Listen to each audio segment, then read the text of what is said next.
என்ன சிலா? என்ன மாமா டயட்ல நல்லா வேலை செய்து போலயே. என்ன சொல்ற? தொப்பையே காணுமே. தொப்பையே காணுமா? ஆமா 6 நாள் தொப்பை உள்ள போயிடுச்சே மாமா. அப்படியா? அப்ப 45 நாள் 6 பேக்ல போட்டுறதானே ஜம்முன்னு இருப்பியே.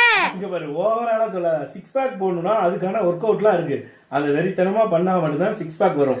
அப்படி இல்லனா கொஞ்சம் வெயிட் குறையும், கொஞ்சம் ஆக்டிவா வேலை செய்யலாம், அவ்வளவுதான். எனக்கு ரொம்ப கவலையா இருக்கு மாமா. ஏன்? நீ 6 பேக் போட்டீங்கன்னு வச்சுக்கியேன், யாராவது தேட்டு போயிட்டுனா என்ன பண்றது? அங்க இருக்குல்ல குட்டி வணக்கம் பாத்தியா? குட்டி வணக்கம் இருக்கா? ஆமா. சரி மாமா அதெல்லாம் இருக்கட்டும். எப்ப வெயிட் செக் பண்ண போறோம்? வெயிட் செக் பண்றதா? ஆமா 10 நாளா ஆகட்டும்பா. 6 நாளே தொப்பை உள்ள போயிருக்கு மாமா. 10 நாள் 15 கிலோ குறைஞ்சிரும் தானே? 15 கிலோவா? ஆமா 15 கிலோலாம் குறைய முடியாது.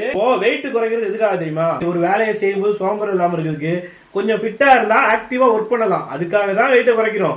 நீ சொல்ற மாதிரி 45 கிலோலாம் குறைஞ்சா எலும்பு தோலும் ஆயிருவேன். அதெல்லாம் எனக்கு தெரியாது மாமா. 10 நாள் நான் வெயிட் செக் பண்ணுவேன். 15 கிலோ கம்மியா இருக்கு.